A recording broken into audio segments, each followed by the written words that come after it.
Good afternoon, one and all. Right. So today we will discuss from module 2, that is various types of pipes and various joints in the pipe. In the earlier lecture we have studied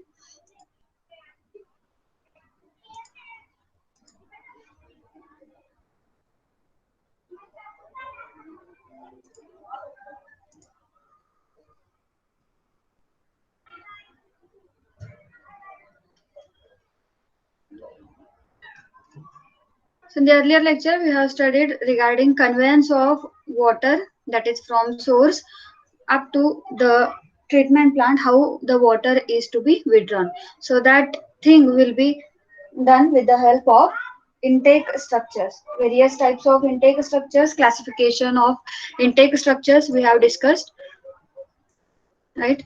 Then for conveying water from intake structures, the various means required are from either, say, open channels that can be used, or aqueducts,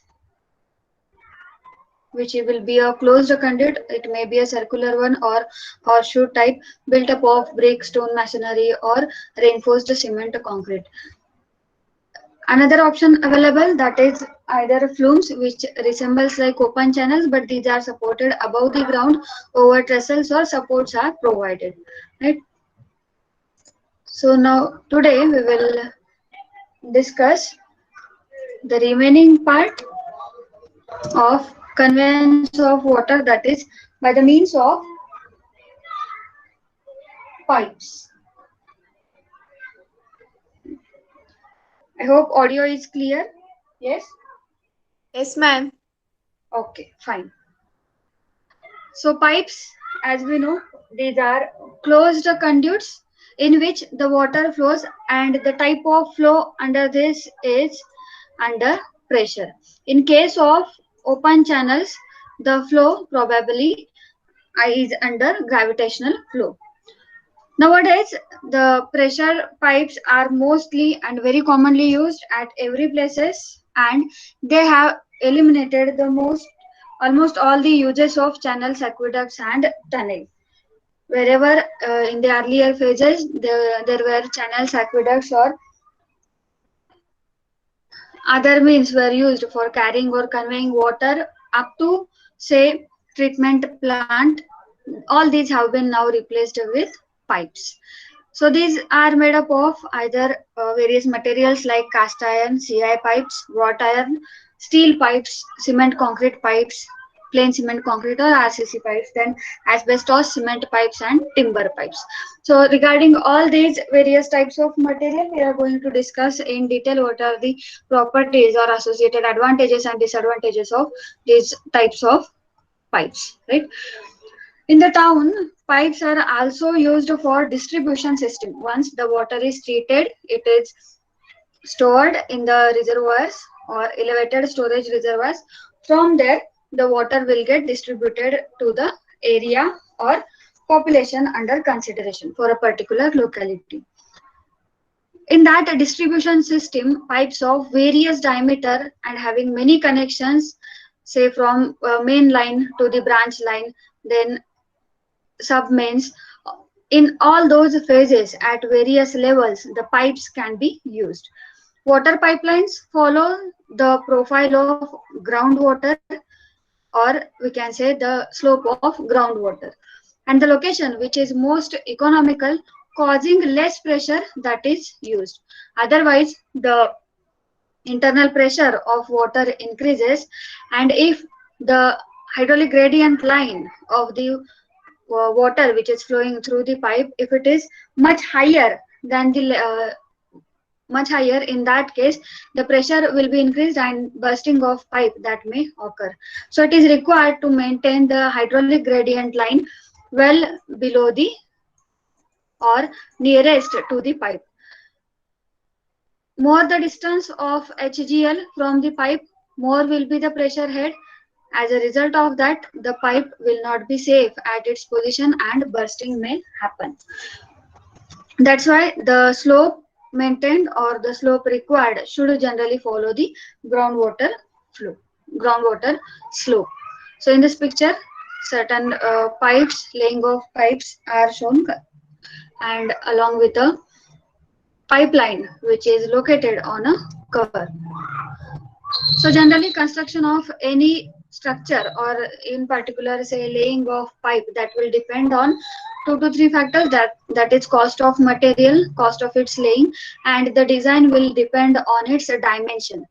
And the dimension, that will depend on the stresses or pressure that to which it has to sustain or it has to oppose. Now in case of pipes, the internal pressure is a very predominant force that it has to bear, and the length of pipeline required, that is to be considered. Therefore, as I said, as far as possible, HGL or hydraulic gradient line should be kept very closer to the pipeline. In case of valley line or the lowest point, a score valve is to be provided. So these valves or the extra pipe fittings are the accessories in the pipeline that will be facilitating certain things, that removal of sediments that has to be taken out from the bottom of pipe. If air is entrapped into the pipeline, that has to be removed from the higher level or higher altitudes from the pipeline. So for removing this cover or sediments which are carried by the water, for the removal of those, cover walls are to be provided at the lowest points or at the valley points. If suppose a pipeline is there, it is having a profile like this, again from a high level to a, if this is the profile of a pipeline. In this case, at this place, it is probably the lowest point one in which the flow is taking place. Because of the lowest elevation at this place, the velocity of water will get reduced, and as a result of reduced velocity, the particles which are there inside the pipe, that will accumulate at this place. So removal of these sediments, these scores is required. Therefore, score walls are to be provided at the lowest level.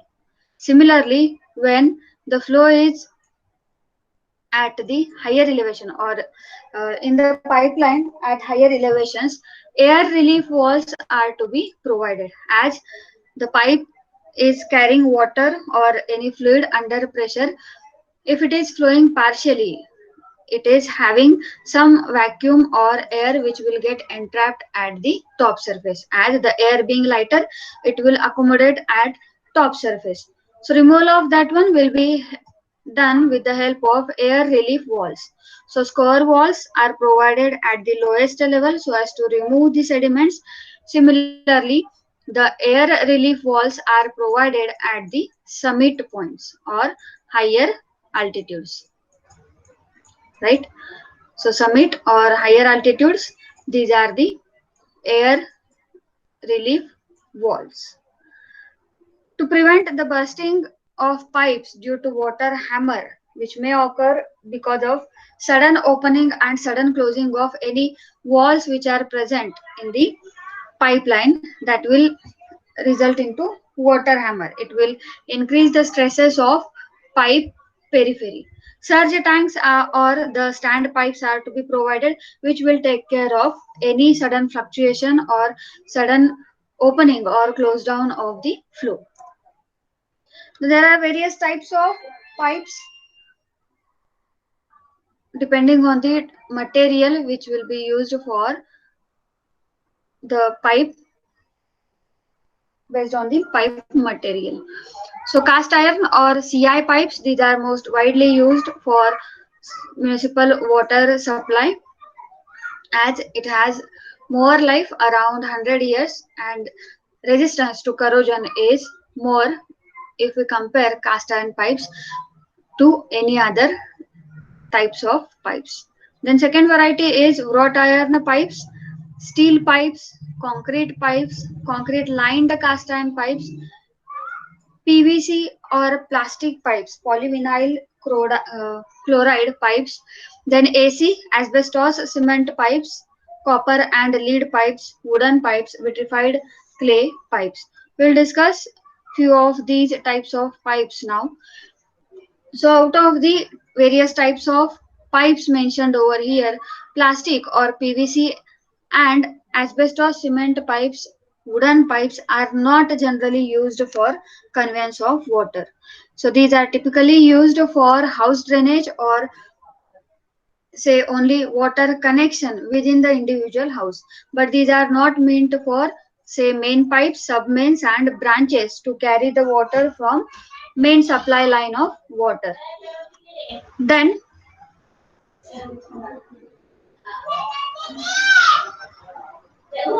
cast iron pipes.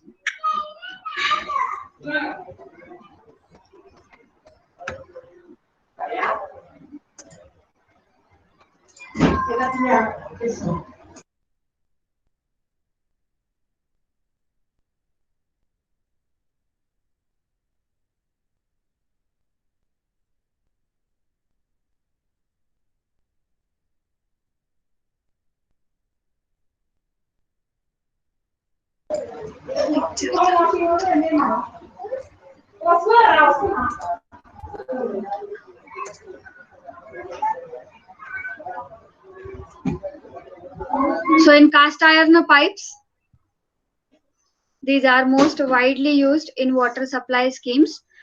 They are having higher resistance to corrosion. Therefore, have long life about 100 years.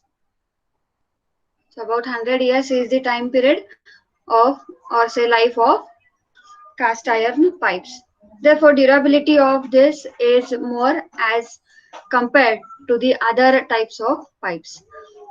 So any type of pipe that have generally limited length, about 2 to 6 meter is the available length of pipe. Then for the required to have the required length of pipe, those are to be joined with various types of pipe joints.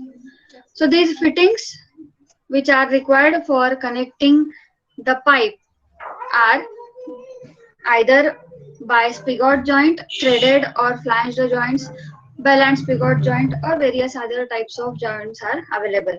Now, the pipe fittings which are required for cast iron pipes are also manufactured in the sand molds, which are having core boxes or a particular molds are available for the same variety of pipe fittings for cast iron.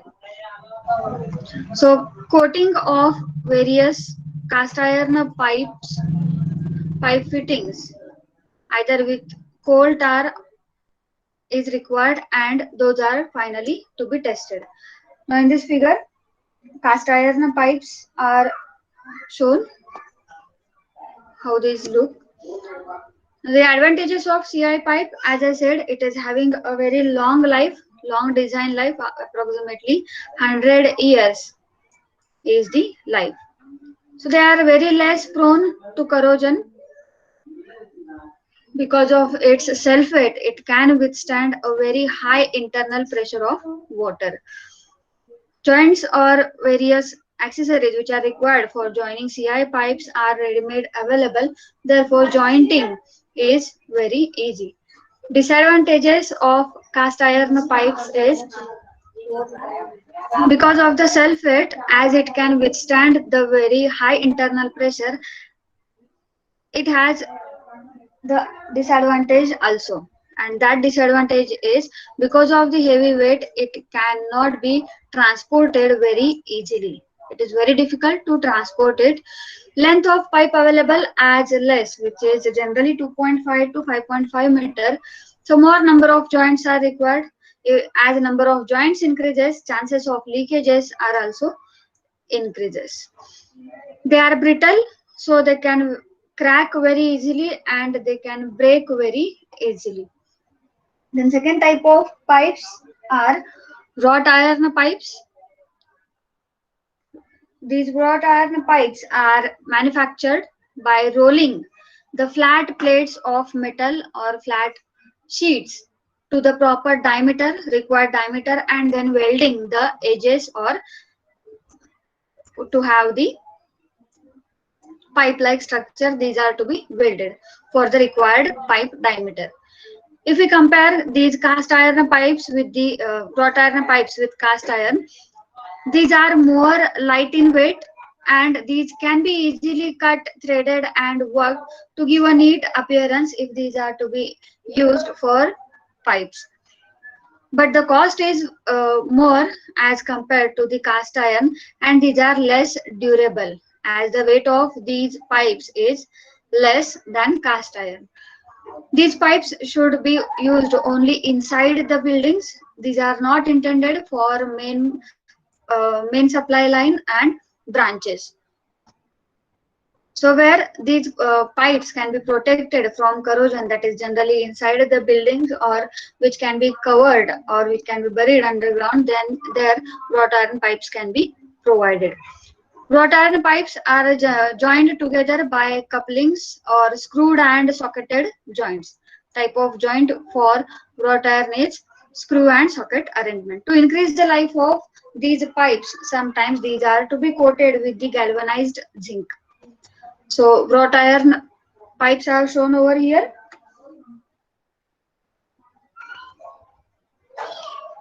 Ma'am, sound. Yes.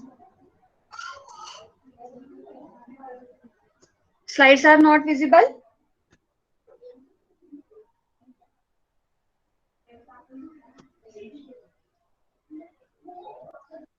Visible, ma'am. Yes. What is shown now? Displayed, ma'am. हो ma'am चालू आहे Wrought iron pipe. Image दिसतोय? हो दिसतंय. Okay. Now steel pipes. Slide of steel pipe is visible to you. Yes, ma'am. Okay, fine. Pallavi is there or not?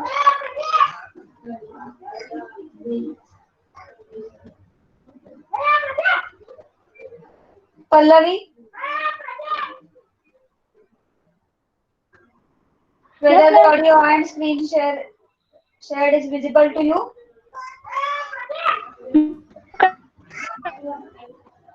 Your voice is not clear.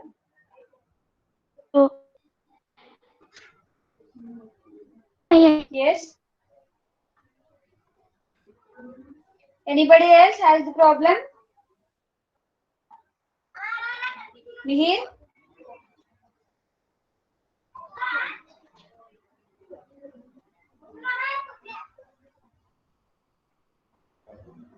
Whether the audio is clear or not? Yes, ma'am. Clear आहे, ma'am. Clear आहे. Clear आहे. Okay, fine. Praveen, you can check your network connection if you have problem. I'm conducting your lecture on a laptop, and again the same that I am checking on my mobile. So there is no any problem if you don't have a network connection problem. You can check from your side. Okay, ma'am. Right. Fine. Yes, ma'am. So third type of pipe is steel pipes. So first type of pipe that we have discussed is cast iron pipe, then wrought iron, that is sheet or metal sheet will be available that can be rolled and welded to have the required diameter and the length of pipe. Now steel pipes, the construction of these pipes is similar to the wrought iron pipes, and it is occasionally used for main lines and such places where pressure are high and diameter is more. So these are more stronger, have a very lightweight, and these can withstand very high pressure than the cast iron pipes. As compared to the cast iron pipe, these are very economical, cheap, and easy to construct, and that can be easily transported. So steel pipes, image is shown. Now the only disadvantage of these pipes is that it cannot withstand the external load. It can take a high internal pressure of flowing liquid, but regarding external load, it can't withstand. If partial vacuum is created by emptying the pipe very rapidly, The pipe may be collapsed or distorted, or the pipe bursting that may occur. These pipes are much affected by corrosion and are very costly to maintain. But in the initial cost, these are economical. Maintenance point of view or operation and maintenance point of view, these are very costly offense. The life of these pipes is about 25 to 50 years, which is much shorter as compared to the cast iron pipes.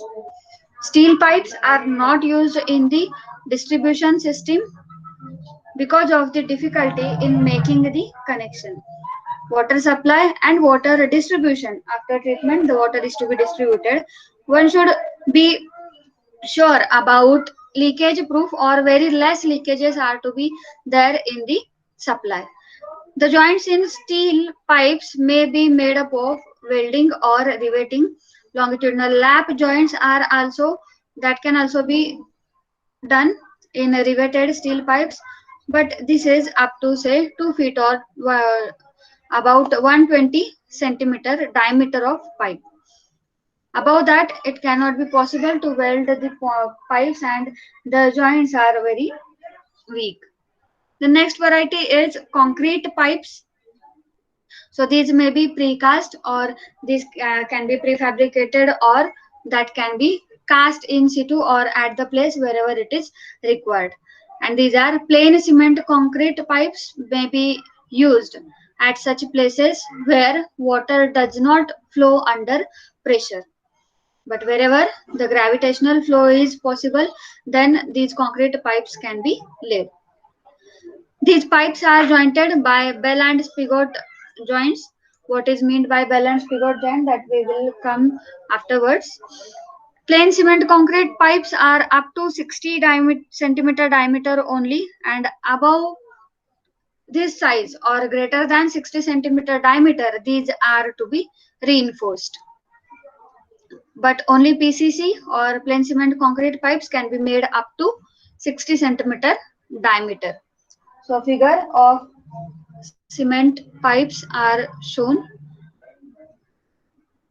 Now advantages of RCC pipes, which is having diameter greater than 60 centimeter. Their life is more about 75 years. This can be easily constructed either in the factory or plant or at the site, either prefabricated or in situ RCC pipes that can be made. They have least coefficient of thermal expansion than the other types of pipes. If you compare it with the cast iron, wrought iron and steel pipes, as these are built up of metal, those will possess certain coefficient of thermal expansion, which induce the various joints to be provided for thermal expansion. So they expansion joints. In this RCC pipes, it has a least coefficient of thermal expansion. Effect of thermal change or effect of heat on this is very less. Therefore, they do not require expansion joint. Due to their heavy weight, these can be laid underwater. They are not affected by buoyancy. Because of its self weight, they can be placed, or they can be set at the place where it has been provided or laid. Even when they are empty, if water is not there inside the pipe, water is not carrying, if vacuum is there, in that also the effect of buoyancy is much lesser, as it has a very heavy weight. They are not affected to atmospheric action or ordinary soil under normal condition. But the effect of acid, alkali and salty soils and water is more in case of RCC pipes. This is the major disadvantage. Under normal condition, these are the ideal or best type of pipes. But under the effect of acids, alkalis and salty water, it has some effect on RCC pipes. Their repairs are very difficult. Repairing is not very easy due to their heavy weight. Their transportation from, say, fabrication unit or plant to the location, this transportation is, and the cost involved in laying and transportation is more. It is difficult to make connections in them, and the porosity if the material is not properly compacted, or in that case the porosity that may cause problem of leakages through this. Next point that we are going to discuss is various joints in pipe. As the required length of pipe that cannot be molded or casted in a single stretch or in a single length, the pipes are available in a very short or small length, generally 2 to 6 meters. So for a required length from meters to kilometers length, we have to provide various number of joints, right? Now for the facilities in handling, transporting and placing the pipes in position, these are manufactured in small lengths. As I said, the length is varying from 2 to 6 meters. These small pipes of pieces of pipes are then joined together after placing those at the required position, and so as to act as a continuous one single element or a continuous length. These joints are required. The design of these joints mainly depend on the type of pipe material, the internal water pressure with which it has to say withstand, and the condition of support provided. Out of the various types of pipe joints available, the bell and spigot joint using lead as a filling material is mostly used for cast iron pipe, and for steel pipes, welded, riveted, flanged or screwed joints that can be used. So various types of pipe joints are available. Some of these can be used for different for one type of pipes, and for various other type of pipes you can go for other types of joints. As I said over here, say bell and spigot joint is particularly used for CI pipes and say wrought iron pipes, and for steel pipes, welded and other types of joints can be used. For PVC or plastic pipes, flexible joint or say a flexible joint that can be used. In steel pipes or other one cement concrete pipes, flanged joints and expansion joints are required for steel pipes. AC pipe joints, these are particularly for asbestos cement pipes. So spigot and socket joint, in which we are here you can observe these two are the pipe segments. Pipe 1 and pipe 2 are to be joined.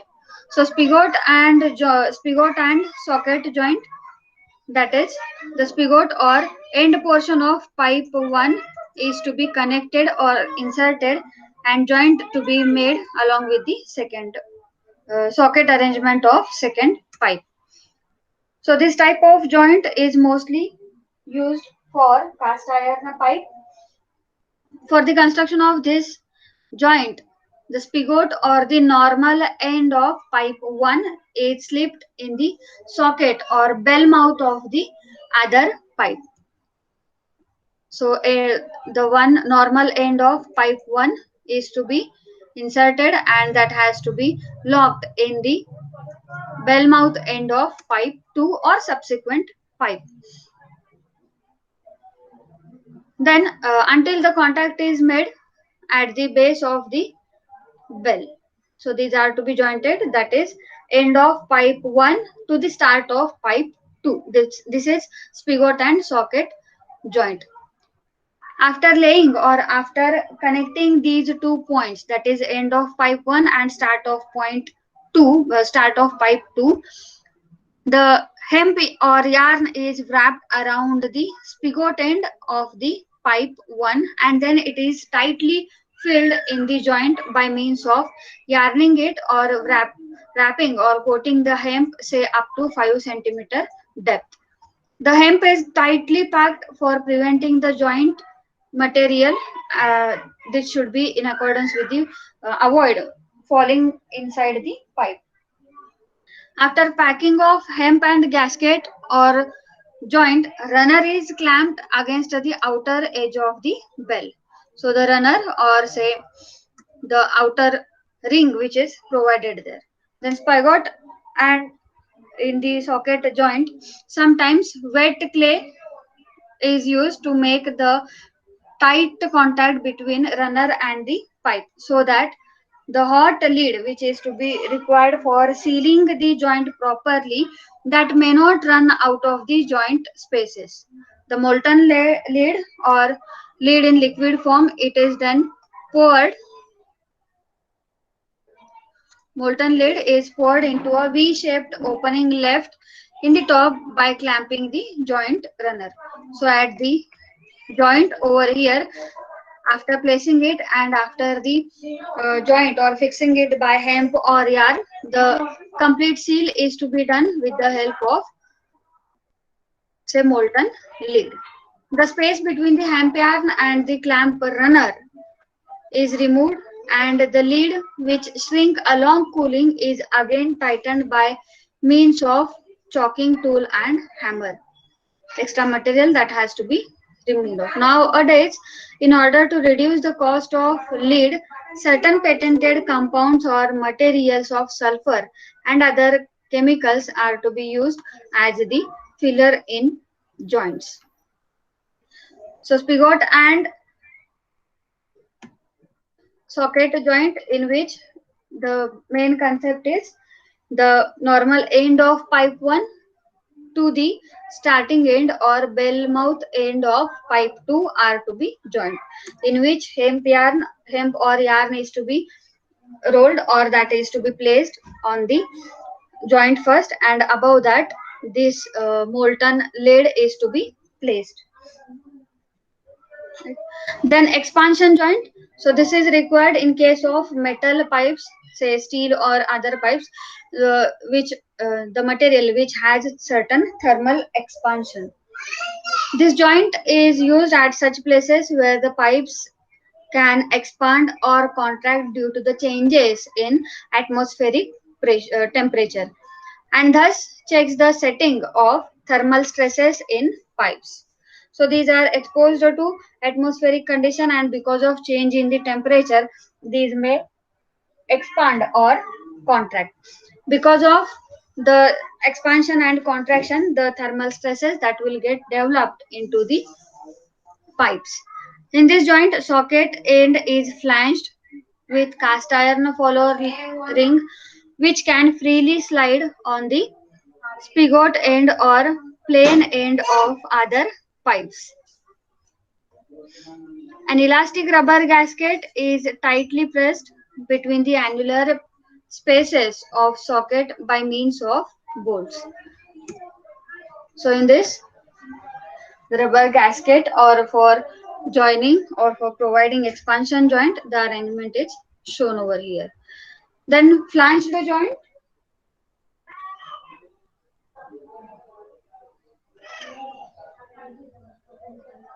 This type of joint is mostly used for temporary pipelines. Once it is installed, afterwards it can be dismantled and again assembled at the other required places. These are not intended for permanent joints or permanent laying of pipes, only temporary pipe joints or temporary pipelines that can be used by flanged joints. The pipe in this case has flanges on its both ends, either cast or welded or screwed with the pipe. The two ends of the pipe which are to be joined together are brought in perfect level. The two pieces of pipe are to be at the same level, at perfect level, near one another, and after placing of washer or gasket rubber, then canvas, copper or lead between the two ends of the flanges is very necessary for securing a perfect watertight joint. So this joint will look like this. So the arrangement, as it is said, in this case there is a flange on its both ends, which can be either casted, welded or riveted, any sort of connection that can be provided. So this flange, in which this figure it is shown, this is provided on its both the sides. and at the perfect location, or the two pipes which are to be joined are brought together at same level, perfectly same level. The next type of joint is flexible joint. Sometimes this joint is also called as bell and socket or universal joint. This joint is used at such places where settlement is likely to occur after laying of the pipes. This joint can also be used for laying of pipes on the curves, because at the joint the pipes can be laid at an angle. On the curves it will have certain angle, and there can be chances of settlement if say pipes are laid on curves. This is a special type of joint. The socket end is cast in a spherical shape. After the socket end, which is in the spherical shape, this is to be joined with the spigot end, which is in plane but has a bead on the at the other hand. So this is flexible joint. So pipe 1 is having a spherical end, and pipe 2 or the receiver will be having say a bell mouth like portion in which it can be, or say spigot end will be provided, right? So like the spigot connection, the second pipe or say receiver is having like bell mouth portion. So first pipe is having a spherical end at this location we can see, and it can be inserted into pipe 2. Another variety shown, flexible joint. So after laying off these, now it is required to seal the joint or to make it waterproof. So after this, the retaining ring is slipped, which is stretched over the bead or say second pipe portion. Then a rubber gasket is moved, which touches the retainer high or first pipe.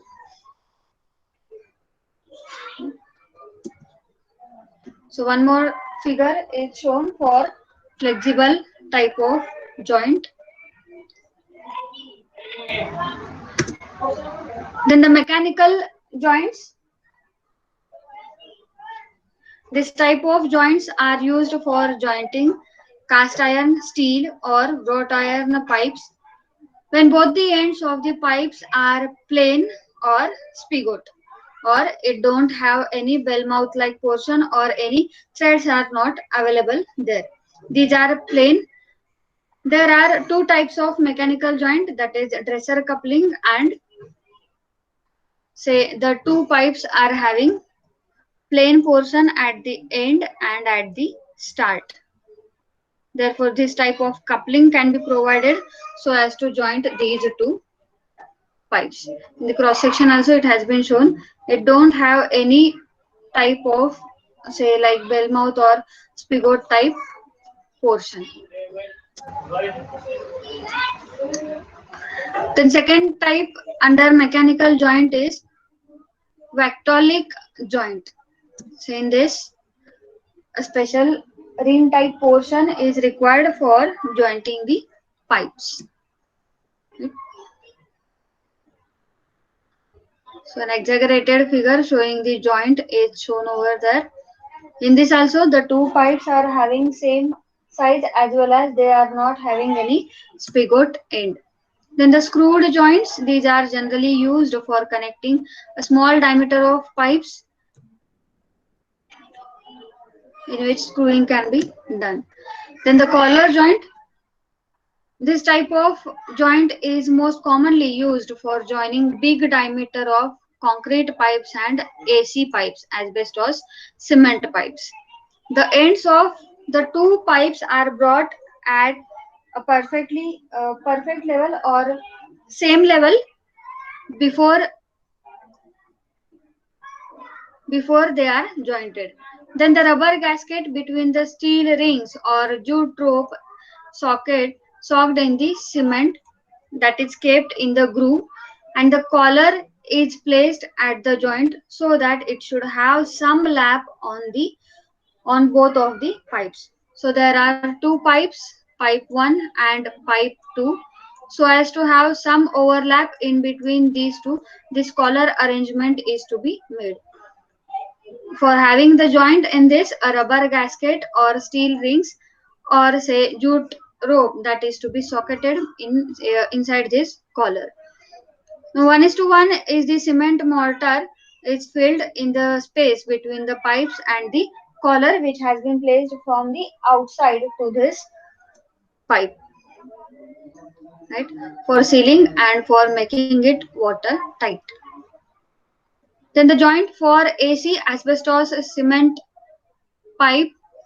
For joining small diameter of AC pipes, two ends of the pipe are or butted against each other. Same like the collar. In this case also, these are to be laid or these are to be bring at the perfectly same level.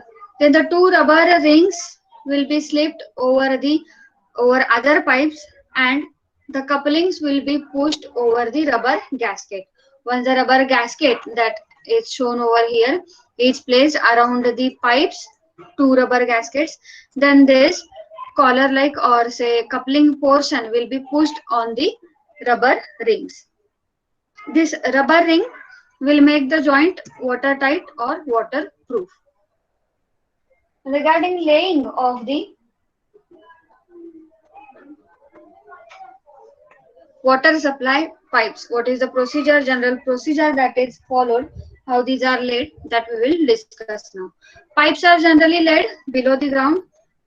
We generally can't see the water supply pipelines. Those are laid above the ground or which are laid at the roadsides. These are generally below the ground level, but sometimes when they pass in open areas, then only it can be possible to view it, or it can be laid over the ground. The pipes are laid in the following manner. First of all, the detailed map of roads, street lanes, etc. is to be prepared for the entire area in which water is to be distributed or supplied. On this map, the proposed pipeline with all the sizes and length will be marked. The position of the existing pipeline, curb line, sewer line, those are also to be marked on the same map. In addition to this position of walls, whether any sluice walls or score walls, air relief walls, all these types of wall position that also to be marked on the same map. And other pipe specials, if any other pipe accessories required extra, those are to be also marked, so that at the time of laying there should not be any difficulty in making proper connections. After the general planning or rough planning of the say pipeline, the center line of the pipeline will be transferred on the ground from the detailed plan, in which the profile or various levels are to be marked on the map. So from that detailed plan, the actual laying center line of the pipeline will be transferred on the ground. The center line will be marked by means of stalks driven at 30-meter intervals on the straight line. If it is on the curves, the interval or the markings which are to be done will be at the interval of 7 to 15-meter spacing. On the straight ridge, you can go for up to 30-meter interval. But on the curves, on the sharp bends, the interval will be 7 to 15 meter. If the road or streets have curves, the distance of the center pipeline from the curve will be marked. When the center line has been marked on the ground, the excavation that of the trenches that will start.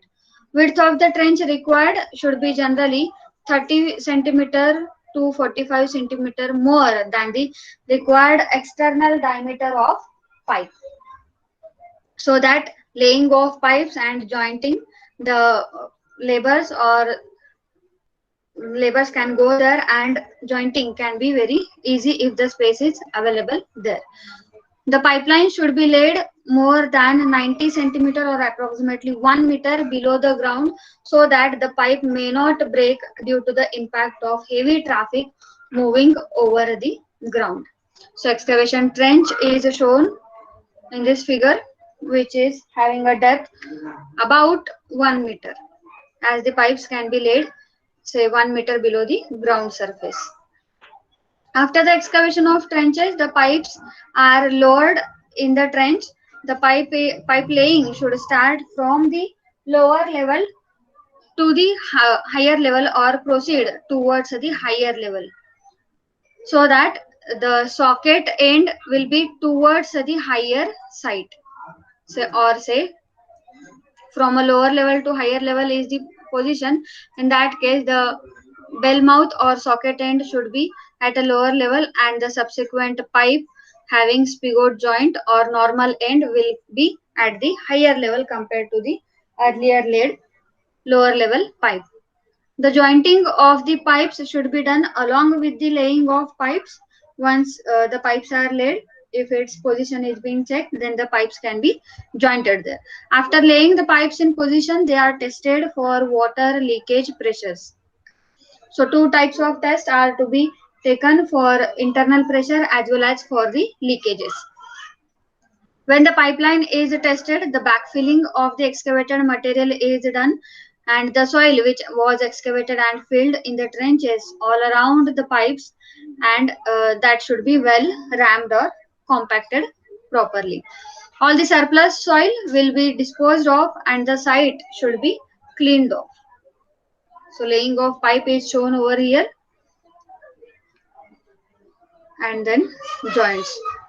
So the laying of pipe here we can see first the pipes are to be laid from the lower level to the higher, and the pipe 1 will be having the socket end at this and the second pipe will be having spigot end inserted into the socket end of the earlier pipe. So laying of water supply pipelines, again it is shown with another image. Now the test to be performed for checking the work of laying of pipe which has been done.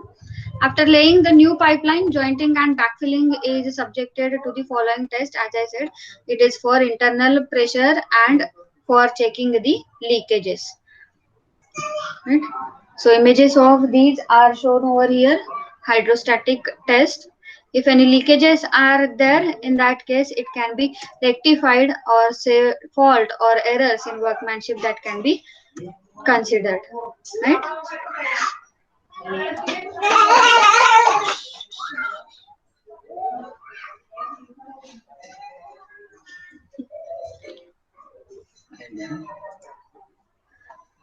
So if you have any doubt related to today's discussion, you can ask now.